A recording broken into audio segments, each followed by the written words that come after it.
Welcome back to the channel, guys. So continuing on our previous series of explaining 10 terms related to AI, LLM, agents, etc. Today I'll be doing the intermediate terms. See if you know these 10 words or not. Hallucination. Models sometimes invent facts or give wrong answers. It happens when you have no real data to rely on. The RAG actually reduces this by giving the model actual info before answering. So and don't worry, I'll explain RAG in the coming topics. Easiest explained, hallucination is anything you ask it to do and GPT will give you some kind of shitty answer that you don't even care about. Second is evaluation. This is a way to check if your AI system is actually working properly or not. Maybe you test it with code or with people, or let some other LLM test your own LLM. So good evals actually show where your system has failed.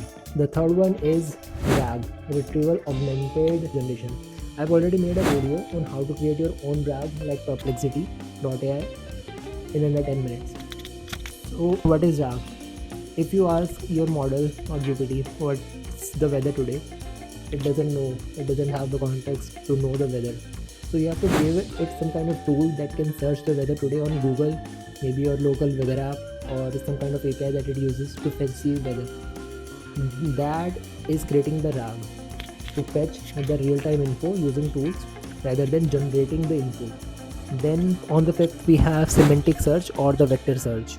I've already created a video on this too, how vector search works or how vectors work in general. So what happens is that each word in a vector database has some kind of score that distinguishes itself from the other words. And the more closer these words are, the higher the probability that they will come together in the recommended space. So you have, like, you are buying something on Amazon and it recommends you different products that are related to that. So they have kind of similar vector result, and that's why a single search on Google has similar results itself, and these are all vector searches. Then we have embeddings. So I've already explained this with the vectors and how to create your own vector of a sentence. So you can say I love pizza and I actually love pizza very much. So these two sentences mean roughly the same thing and they will have very close vector results. So these embeddings actually turn these words into these number representations that we can later use to search. Chunk, a small piece of a larger document. So you could think of them like long files are split into chunks for better search and accuracy. Chunks can be fixed, overlapping, or based on structure. So these are just for making things easier. Semantic chunking.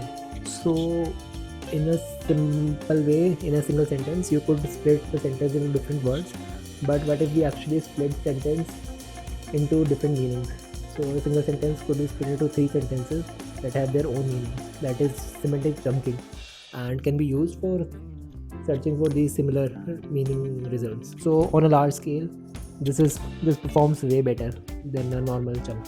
Vector database. So we had already explained what vectors are and how they work, and they are just stored in the database, vector database. These are used to find similar vectors with the similar number representation. These are very different from the normal databases that we use like Postgres or MongoDB, because they do not have a exact search for an object, but rather similar searches for a lot of objects in the related field. It allows fast similarity search at scale, and this is pretty much the backbone of semantic search systems. Then we have Agentic RAG. We have already explained RAG earlier. So what is Agentic RAG? So in RAG, we were purposefully giving it the search tools to search some kind of answer. In Agentic RAG, the agent has complete authority if it wants to use the tool to search info or not. It may use it, it may not. You don't know, you don't control it. You just give it the tools that it needs and forget about it. The agent decides. Multi-model AI. So we have different models for each. Maybe it's text, maybe it's video, audio, or images. And some kind of model that actually understands all of these or works with all of these AI is the multi-model AI. Obviously GPT is one of them and you can use it anytime. It handles many types of inputs in just one single system. So that's it, guys. Today intermediate words related to AI are done.